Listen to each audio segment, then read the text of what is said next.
And welcome to Center Circle. I am Jermaine Brown.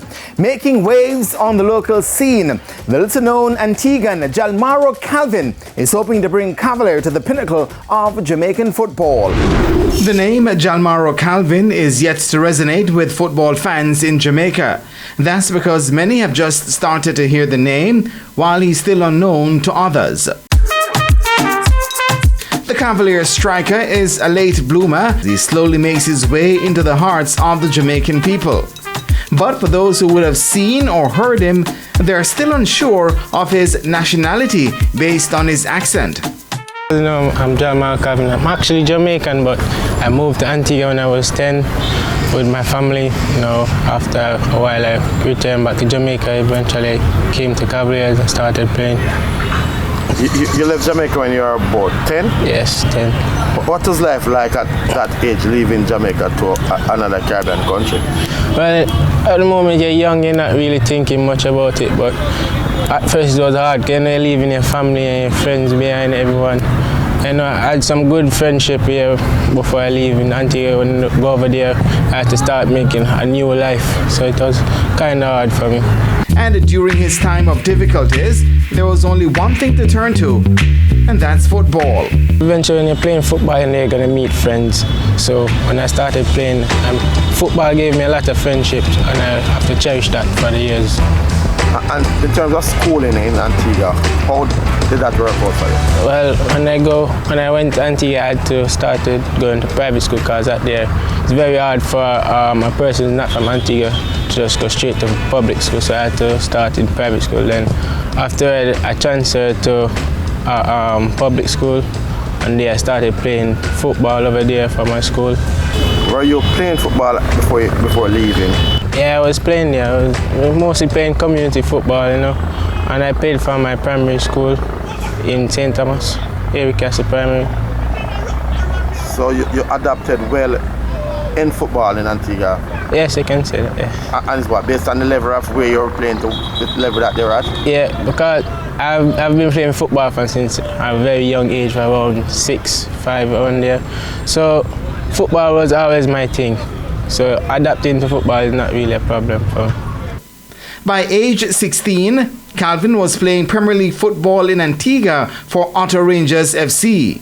Well, over there, the league is not as competitive as Jamaica Premier League, and I can say the quality is not there as much as Jamaica Premier League. But you know, in Jamaica you develop a lot better.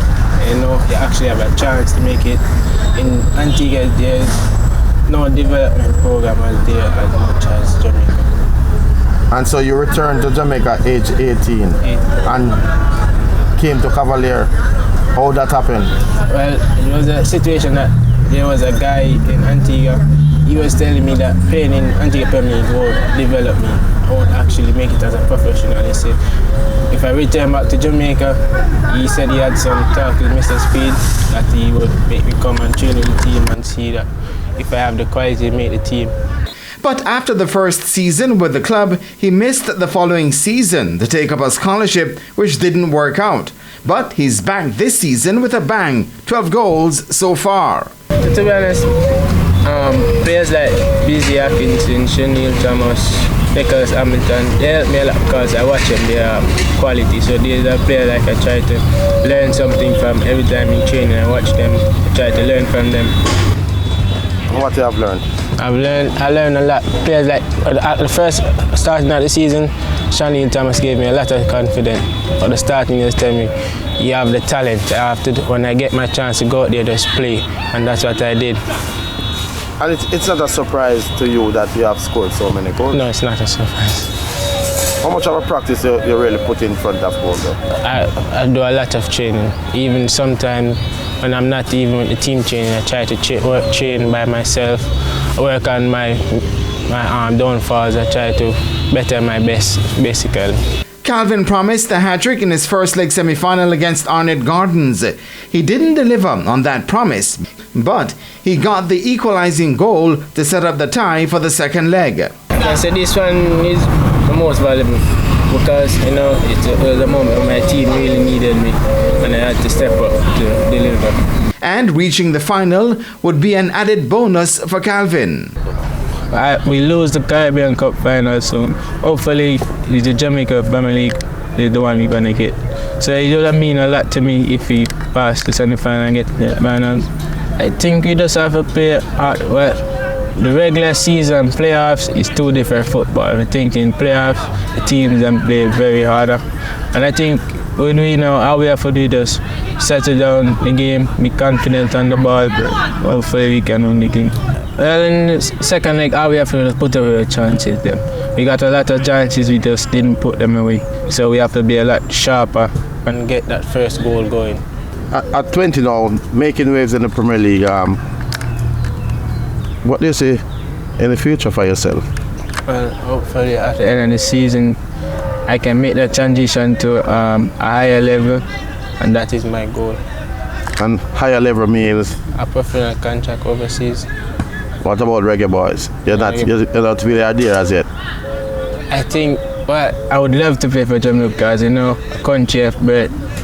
But I think at the moment, I think I need to play overseas before I actually think about that. But playing for Jamaica would be a dream come true. Do you have Antiguan citizenship? Yes, I have a dual citizenship, so I have 2 passports. So you're thinking that if it doesn't work here, you go back to Antigua? Yeah. But playing for Jamaica would be a dream country, as I said. But if things doesn't work out, just I thought it's something. Coach Rudolph Speed explains what he saw in Calvin when he signed him 3 years ago. Well, we're always looking for talent, you know, and he actually was born in Jamaica. We're looking for talent, so when somebody called me and showed me some clips of him playing, I just like the way he just relentlessly goes towards goal, and the pace that he runs at, and that's one of my player bias pace. So I was willing to give him an opportunity. And then the whole idea too that he was 18 would have given us some opportunity to work with him to see if his potential could come out, and it was a good decision on both of our side. Our structure is, once you have that lot of pace and likes to score goals, you'll always get it. If you just remember Colin Anderson last year, he has gotten 20. Lots of pace, like to score goals, like to run forward. So our system right now kind of just suits him fine, and that is why he has been so successful, because we actually play in a way that will foster and help him to develop his abilities. Calvin is doing for Cavalier what Colin Anderson did last season. But Speed sees something different in his current striker. Pace-wise, they are probably on the same, but I think he has a little more in that his defensive capabilities is also very good. He will come back and win a lot of balls in midfield. So he has also started at a level which is more technically sound, but Colin has that desire that I've never seen any other footballer has to score goals and believe in his abilities. That Colin has the edge over him with, but both of them are different but similar in some ways.